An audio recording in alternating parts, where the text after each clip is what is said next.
الشيطان الرجيم بسم الله الرحمن الرحيم سبح اسم ربك الأعلى الذي خلق فسوى والذي قدر فهدى والذي أخرج المرعى فجعله غثاء أهوى سنقرئك فلا تنسى إلا ما شاء الله إنه يعلم الجهر وما يخفى ونيسرك لليسرى فذكر إن نفعت الذكرى سيذكر من يخشى ويتجنبها الأتقى الذي يصلى النار الكبرى ثم لا يموت فيها ولا يحيا قد أفلح من تزكى وذكر اسم ربه فصلى بل تؤثرون الحياة الدنيا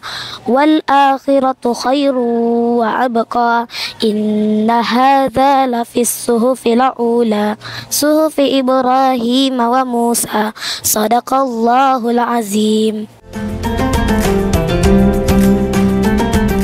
Assalamualaikum warahmatullahi wabarakatuh. Saudara kaum muslimin yang rahmati Allah Subhanahu wa taala.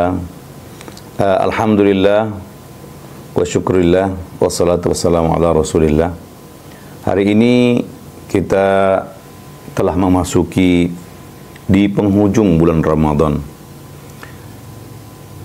Di penghujung bulan Ramadan merupakan waktu yang sangat menentukan dari kualitas Ramadan kita dari awal Ramadan hingga di akhir Ramadan.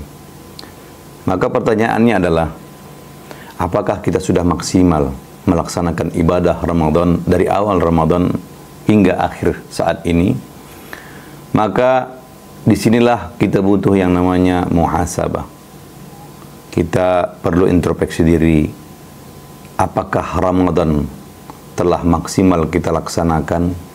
Apakah Ramadan itu yang telah kita jalankan sudah membentuk pribadi-pribadi kita menjadi pribadi yang lebih bertakwa kepada Allah Subhanahu wa taala?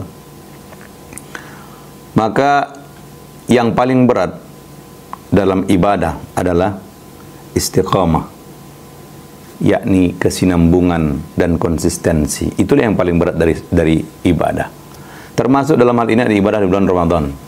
Mungkin kita semangat ketika di awal-awal Ramadan, kita buat kegiatan, kita buat acara, tausiah dan lain sebagainya. Tapi semakin hari semakin berlalu, Ramadan semakin maju, maka fakta realitanya kita lihat adalah semakin berkurangnya semangat kita untuk beribadah kepada Allah Subhanahu wa taala. Padahal seharusnya semakin hari, semakin ujung bulan Ramadan, maka disitulah kita semakin ekstra dalam meningkatkan ibadah kita. Maka dalam Islam juga dianjurkan untuk beriktikaf di 10 akhir Ramadan. Rasulullah SAW diriwayatkan senantiasa selalu beriktikaf di 10 akhir di bulan Ramadan. Untuk apa? Untuk agar kita fokus dalam mencari keberkahan di malam Lailatul Qadar. Kemudian saudaraku yang dirahmati Allah Subhanahu wa taala, Allah juga berfirman di dalam Al-Qur'an, "Walitukmilul iddata walitukabbirullaha 'ala ma hadakum wa la'allakum tashkurun." Allah menyuruh kita menyempurnakan ibadah kita di bulan Ramadan hingga akhir bulan Ramadan dengan cara maksimal, dan kemudian kita bertakbir kepada Allah Subhanahu wa taala sebagaimana yang diperintahkan Allah Subhanahu wa taala, dan Allah tutup dengan kata-kata la'allakum tashkurun. Mudah-mudahan kalian menjadi hamba yang tahu bersyukur. Maknanya Ramadan adalah hadiah dari Allah Subhanahu wa taala yang dimana kita diberikan keutamaan-keutamaan bila kita melaksanakannya, diberikan pengampunan, diberikan rahmat, diberikan pahala yang berlipat ganda. Maka Allah tutup ayat tadi itu dengan kata-kata, semoga kalian menjadi hamba-hamba yang tahu bersyukur. Maknanya besar sekali yang telah Allah berikan kepada kita, pengampunan yang Allah berikan, kesempatan yang Allah telah berikan kepada kita untuk menyelamatkan kita dari api neraka. Tapi bila kita tidak memanfaatkan peluang tersebut, maka kita sama saja dianggap sebagai orang-orang yang tidak tahu bersyukur kepada Allah Subhanahu wa taala.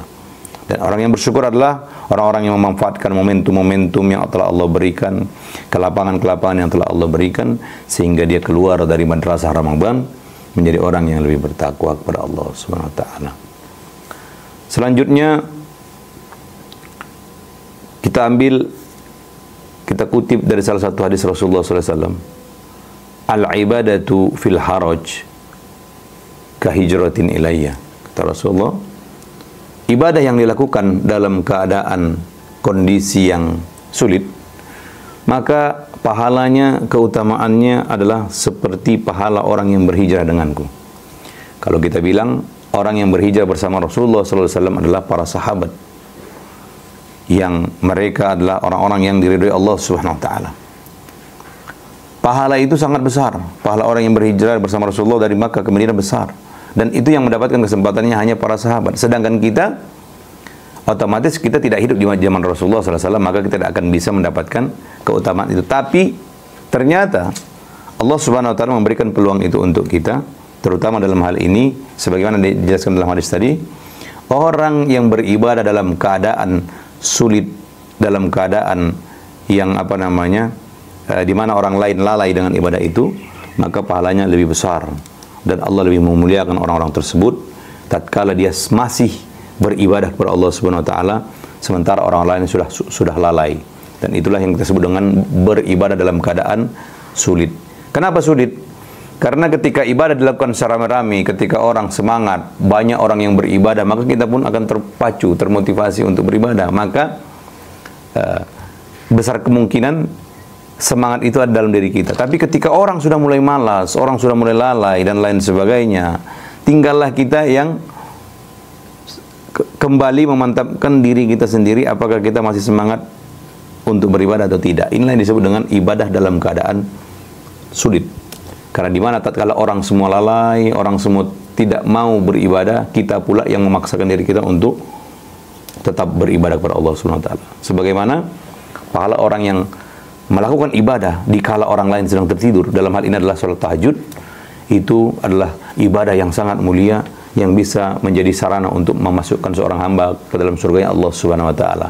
Yaitu karena apa? Karena di kala orang lalai, di kala keadaannya sulit, orang tertidur, orang lagi santai, orang lagi nyenyak, orang lagi nyaman, dia paksa dirinya untuk beribadah kepada Allah Subhanahu wa taala di 2/3 malam, maka dia mendapatkan karunia. Seperti itulah kira-kira.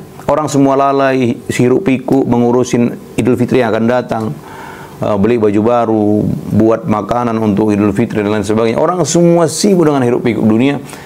Kita pula yang memaksakan diri kita untuk tetap konsisten beribadah kepada Allah Subhanahu wa taala. Itulah yang disebut dengan ibadah dalam keadaan yang sempit dan sulit. Kalau kita lulus dalam hal itu, maka pahalanya kata Rasulullah kahijratin ilayya. Seperti seolah-olah kita melakukan hijrah bersama Rasulullah SAW dari Makkah ke Madinah. Itulah kemuliaan yang Allah berikan. Maka mari kita cari, kita buru kesempatan yang telah Allah berikan itu, sehingga kita menjadi hamba Allah yang tahu bersyukur atas apa-apa nikmat yang telah Allah berikan kepada kita. Dan nikmat yang terbesar yang saat ini ada pada kita adalah nikmat kehidupan yang telah Allah berikan bagi kita untuk dapat menjalankan ibadah demi ibadah di bulan Ramadan ini. Mudah-mudahan bermanfaat dan mudah-mudahan menjadi motivasi bagi kita semua untuk mengejar ridha Allah Subhanahu wa taala dan keberkahan Lailatul Qadar. Dan kami mohon maaf bila ada kekhilafan dan kesilapan. Wabillahi taufiq wal hidayah. Wassalamualaikum warahmatullahi wabarakatuh.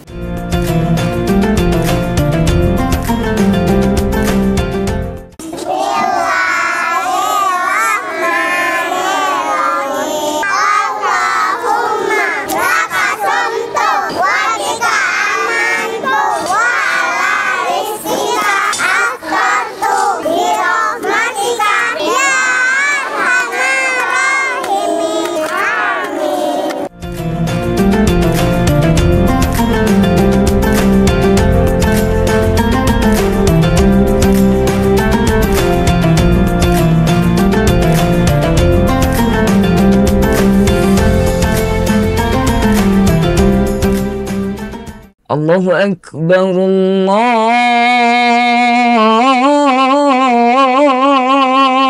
Akbar, Allahu Akbar. أكبر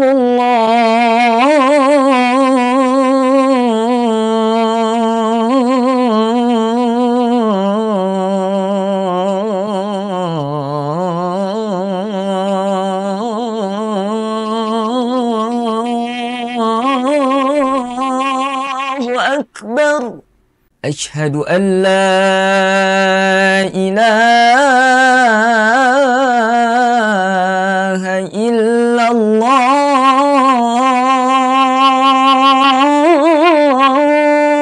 الله أشهد أن لا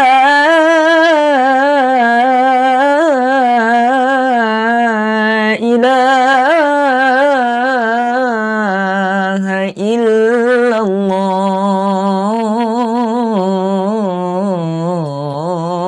الله أشهد أن محمد رسول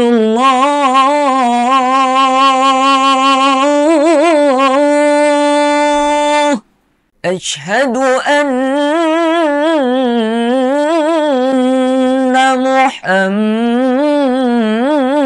محمد رسول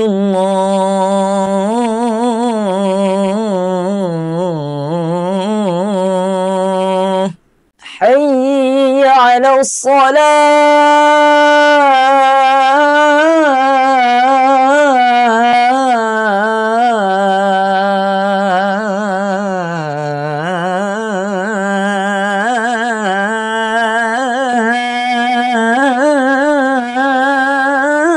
الصلاة حي على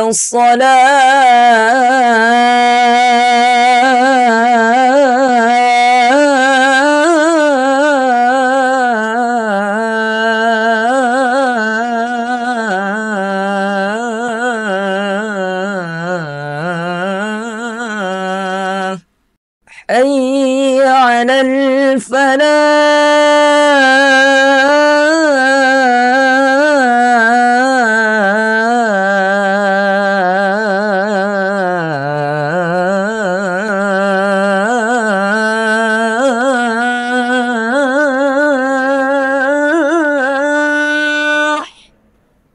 حي على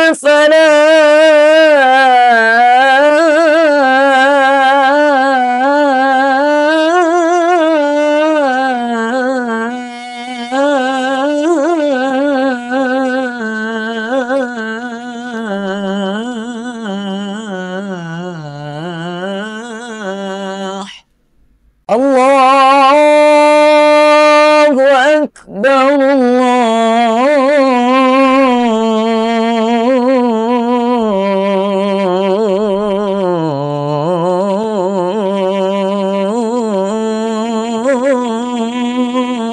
الله أكبر لا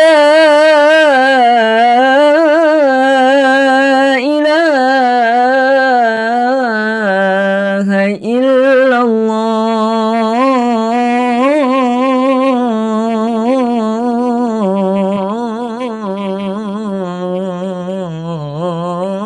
الله